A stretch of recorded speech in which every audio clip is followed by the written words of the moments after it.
couple of questions. As I think I've told all of you, I'm happy to give you guys a, yeah, that seems like a good track run, or no, that's probably not going to work, maybe think about it a little differently, but there's just I'm trying to just be fair about how much feedback I give everybody. So at some point I'll say, that's all I can say, and send you on your way, but feel free to send me an email or ask me after class today if you feel like you're on the right track. And one thing that I was thinking about in responding to one person was, how many of you guys have heard of the concept of backward design in teaching? So in that concept, which makes complete sense when you think about it, instead of just thinking about, I want to teach about these topics, you instead ask, what do I want the students to walk out the door knowing? And then you kind of work your way back towards how do I get there if this is what I want them to know? And you can think about that on the level of an entire PhD program, curriculum design. You can think about it in terms of an entire semester, or you can even think about it in terms of any one lesson or any one problem on an exam. And so for these problem designs, think about like what is the concept or idea that you want to push them a little bit more, or teach them a little bit of a new perspective on. And so, so for example, like the little activity we did in class where we talked about kinematic waves with the M&Ms, and then we talked about diffusion and advection with using M&Ms. You could say, well, you wanted them to come away with an understanding of, with an understanding of what diffusion looks like in that one-dimensional sense, or what a kinematic wave really is and how it relates to traffic or something like that. And then you can work back, well, what kind of a problem, how could I design this problem to get me there, to get the students to that point? So thinking, instead of thinking, well, I want to do something with M&Ms that teaches them, or that teaches something about one-dimensional mass balance or mass conservation, go more to the specifics at the end and work your way back. And in general, definitely go back and look at that, at the rubric that we put together, because you'll see that the solution is actually a very small part of it. What we really want to see is that you think about how to set it up, that you give them enough background information,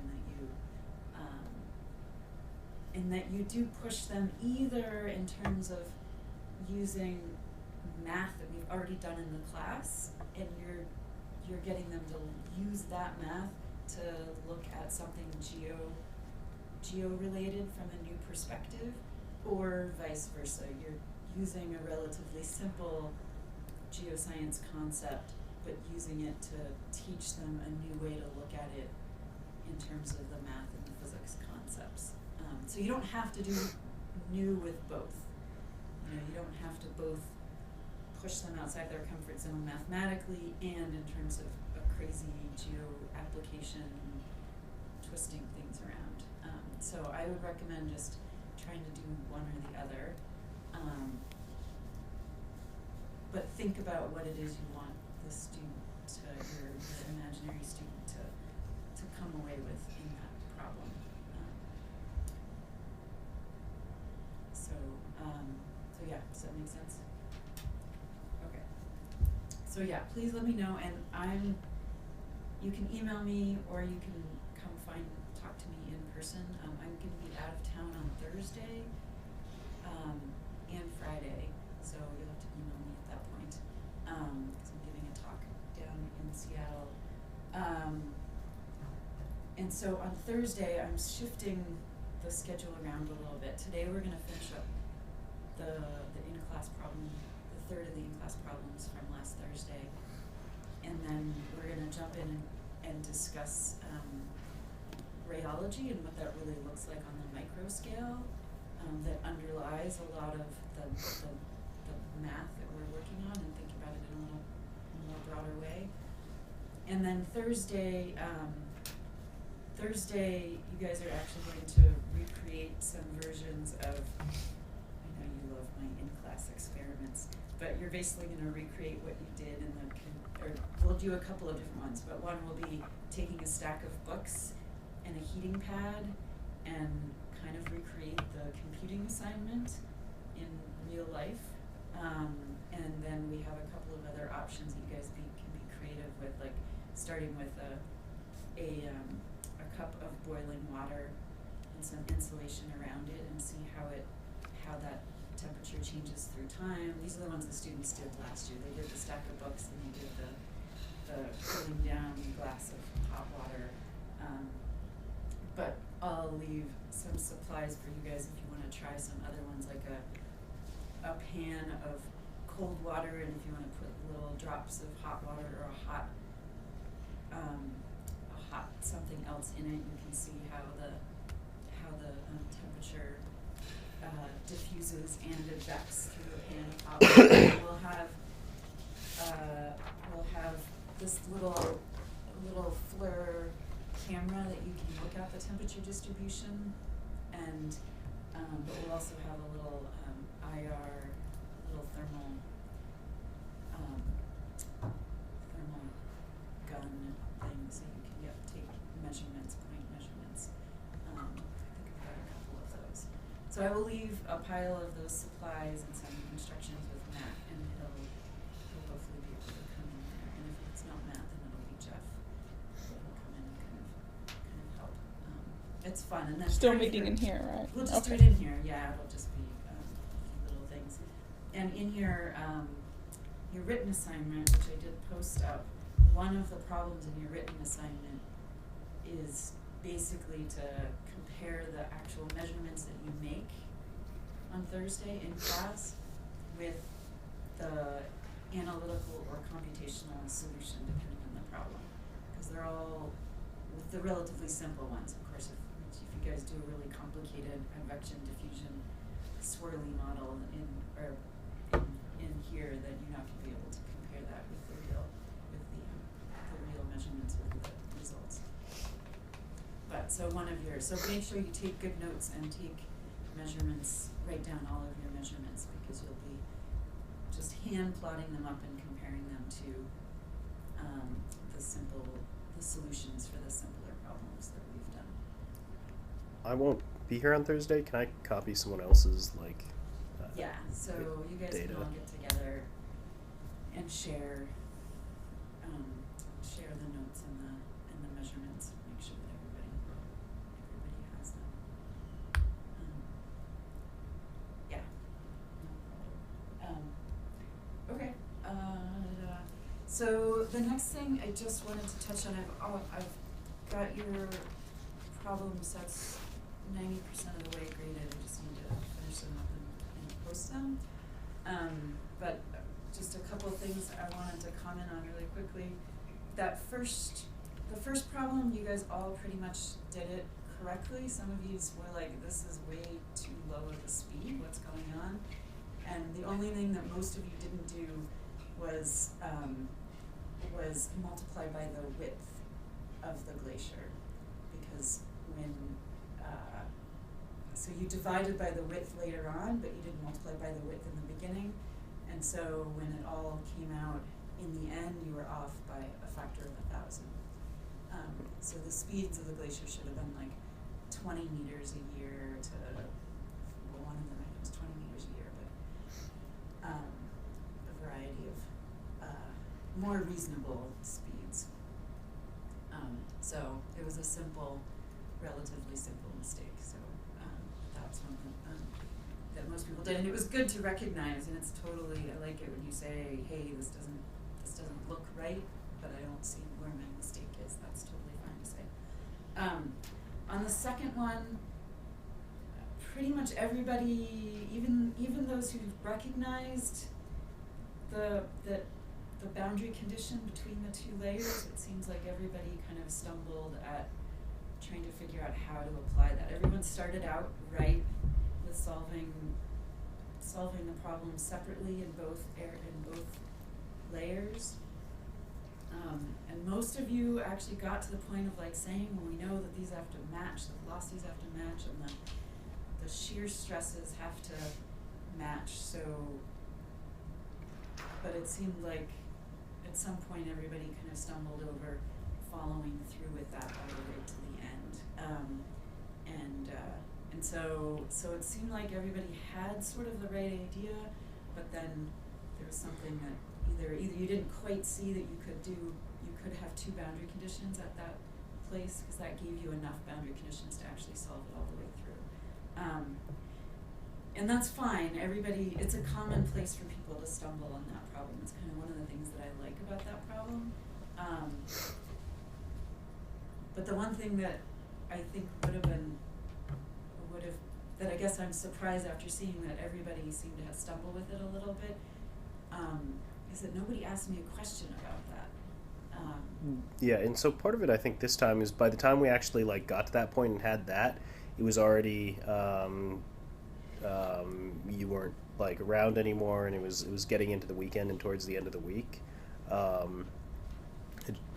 So yeah. we should have started it sooner. So That's fine. But you can always send me an email, and even on the weekend, if you send me an email, I can't promise that I'll be able to answer it, but you're welcome to try.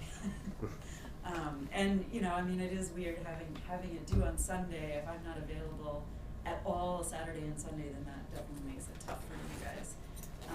So I do my best to be available. I can't guarantee, depending on the weekend, that I'll be available. But I just wanted to reiterate that you can totally send me an email, even if you don't see me in my office or something.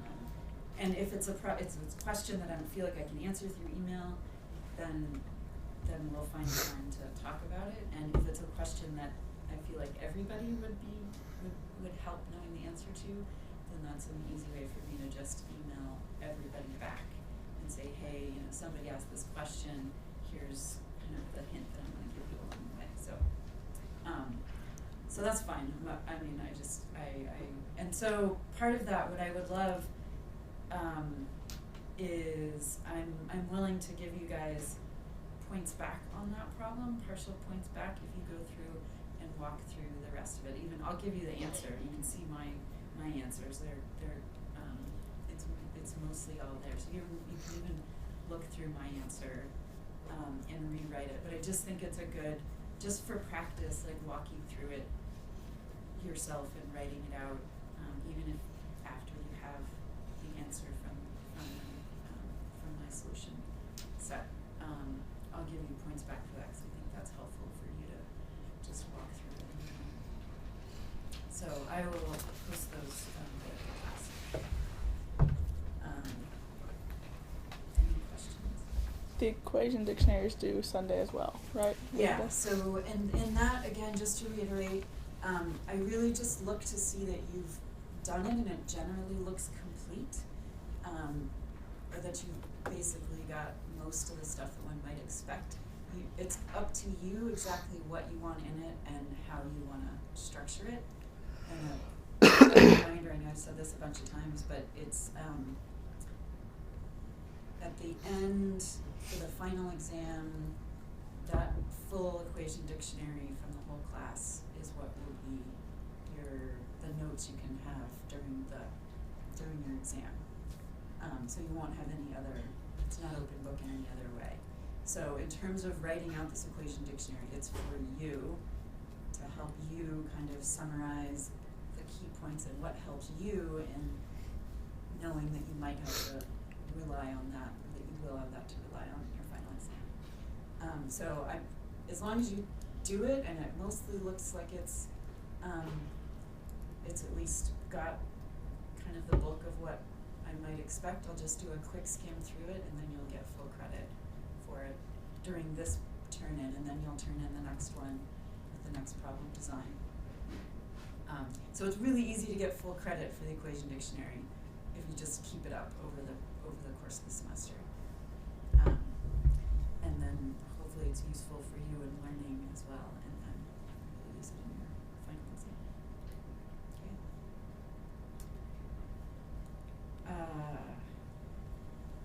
Cool. Yeah, problem design and equation dictionary.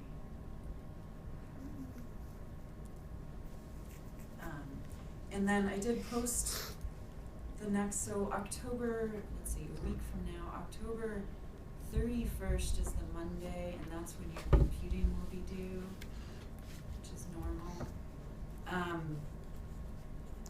The following Sunday, which I think is November 7th, will be your written assignment number 3.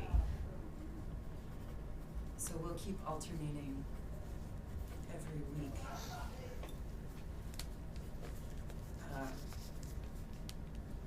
That should work out with Jeff's deadlines, because Jeff's going to take over next week teaching. So hopefully that will work out with Jeff's deadlines.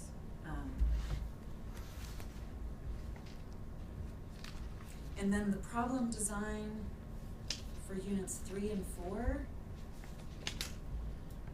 it'll be the same thing where you'll draw a topic out of the hat. But because it's half my unit and half Jeff's unit, we'll end up grading them together. Basically, I'll take the problems that are more the unit 3 problems, if you drew those out, and he'll take his, and then we'll just make sure there's consistency in that. But that's how that will work, and that'll happen after he's gone through unit 4. Cool. So, pizza oven.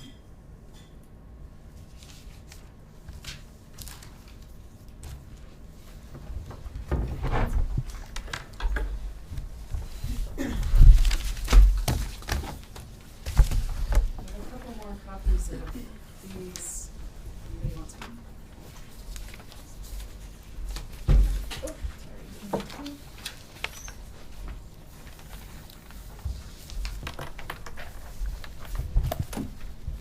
So we had heating up a frozen pizza in an oven. And basically this is gonna look real familiar because it's pretty much the computing assignment we realized. So here's our pizza and its initial temperature is 0. Yeah. That is not where a degree sign goes, but we're gonna ignore that. And then we have T-hot up there and T-hot down here, and they're the same temperature coming in from both directions. We assume that there's no chemical or radioactive energy. No Ideally. magic. Right. What is going on? Oh, yeah, it's like There's no adduction. And then there's also no strain heating.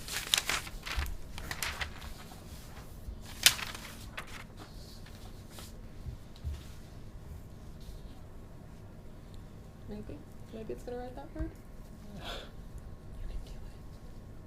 Okay, well I wrote strain. Oh. So Oh, wow. it's going very slow. So that gets rid of the last 3 pieces of that equation. So we are basically left with TDT equal to it's yeah. So, yeah, dt over d squared. Yes. yeah. So eventually this is what we're left with. Wow. Never seen it do that. And So basically the question yeah. that we want to know is when will the pizza be the same temperature as the oven? So it's figuring out when this stuff will equal T hot. And that's, I think, as far And as that's Yeah. we went on. right. So this one is pretty darn close to your your computing assignment. But let's make a slight modification and just walk through it conceptually. And Mhm. so you've got your pizza in the middle, which is initially very cold. It's frozen, so it's going to start out that little thickness. Your 1-inch thick pizza will start out at 0 degrees. But then we're going to fill the rest of the oven, instead of with air that's moving around, we're going to fill it with a solidy type material that, So it's like viscous. sorry? It's like viscous fluid. Yeah, a viscous fluid, that something is- that's not going to that is move. barely So we still don't have moving. advection in this, but Yeah. so it's just a material that we know can change its temperature, and we can even say a little bit farther away. We still have a heat source at the top and bottom that's at our 400 degrees or whatever. Mm-hmm. And we could even say that initially all of this goo inside is also at 400 degrees. Mm. But the heat source is a little bit farther away, you know, because it's just still at the top and the bottom. So my question then is, what if you stick that pizza in between the two slabs of goo that are at 0? How does that temperature profile then change through time, given that we have the fixed top and bottom temperature, but the goo's temperature can change?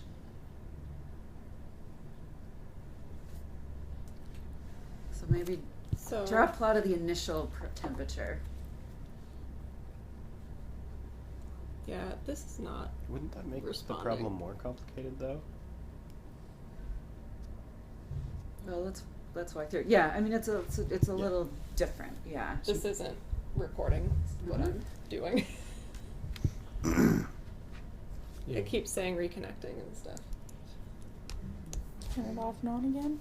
Seems to be the solution. Is it still recording? Yeah. Yeah, it says so. Oh, the mic is. The mic. Yeah, the microphone is. It's just not.